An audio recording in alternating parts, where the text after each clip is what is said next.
Bienvenue chez DigiSchool, je suis Julien Bénistan, votre professeur de biologie, et ensemble nous allons voir le cerveau, le cortex et les aires cérébrales. Donc dans un premier temps, on va voir ensemble ce qu'est en fait le cerveau, ce qu'est le cortex. Donc le cerveau, représenté ici, est en fait inclus dans ce qu'on appelle l'encéphale. Donc l'encéphale constitue premièrement le cervelet en fait qui va servir principalement à des fonctions d'équilibre, donc à favoriser nos mouvements et notre stabilité. Ensuite le tronc cérébral qui est en fait le début de la moelle épinière. Et ben en fait c'est une partie de l'encéphale qui va abriter des noyaux qui vont nous permettre en fait de respirer, d'avoir des battements cardiaques qui s'adaptent à notre activité physique par exemple.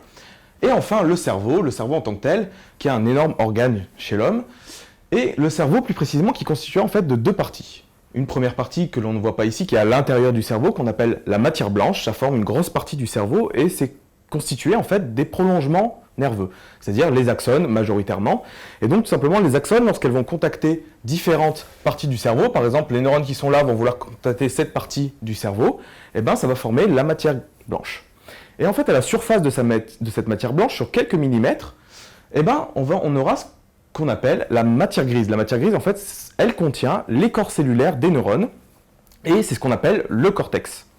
Et donc si par exemple on zoome sur cette partie du cerveau, et ben on va obtenir ce schéma-là. Donc on voit très bien les corps cellulaires des neurones avec leurs prolongements locaux. Et donc on voit que c'est relativement dense et organisé en couches. Donc le cortex compte en moyenne 6 couches de neurones. Et donc ce cortex, et plus précisément le cerveau, peut être divisé en plusieurs lobes. Chacun de ces lobes a des fonctions spécifiques. Donc par exemple, si on prend le lobe occipital, c'est celui qui se situe juste à l'arrière de notre tête, il va avoir donc pour rôle de traiter l'information visuelle.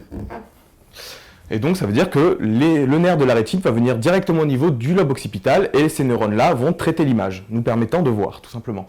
Ensuite, on a le lobe temporal. Le lobe temporal, lui, quant à lui, va tout simplement servir pour le traitement auditif et aussi pour tout ce qui est mémoire. Donc la mémoire, c'est en fait l'association de plusieurs modalités sensorielles, dont la vision, etc. Donc on parle aussi d'un lobe associatif, en plus d'un lobe qui va traiter les influx auditifs.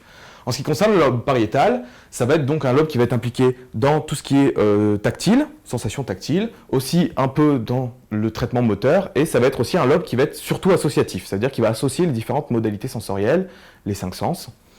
Et enfin, le lobe frontal, qui en fait est le lobe le plus développé chez l'homme et qui est le plus développé chez les primates de manière générale, c'est en fait ce cortex-là qui va nous permettre de prendre nos décisions, de raisonner, de faire des calculs mathématiques, ce qui fait de nous des hommes en fait.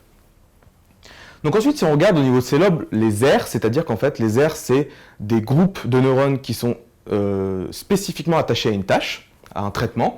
Donc on peut voir qu'au niveau du lobe occipital, on a l'aire visuelle primaire, donc l'aire qui va traiter en premier l'influx visuel. On a au niveau du temporal l'aire auditive primaire. Au niveau du pariétal, on a l'aire d'association sensorielle, donc qui a pour rôle d'associer les différentes modalités sensorielles, et aussi l'aire somatosensorielle primaire, donc qui a pour rôle de traiter les informations tactiles. Ensuite, au niveau du frontal, on a deux aires qui vous intéresseront pour la suite du cours, qui sont l'aire motrice supplémentaire, l'aire motrice primaire, et aussi le cortex prémoteur qui n'est pas indiqué sur cette figure. Ce sera tout en ce qui concerne le cerveau, le cortex et les aires motrices. J'espère que cela vous a été utile. À bientôt sur DigiSchool.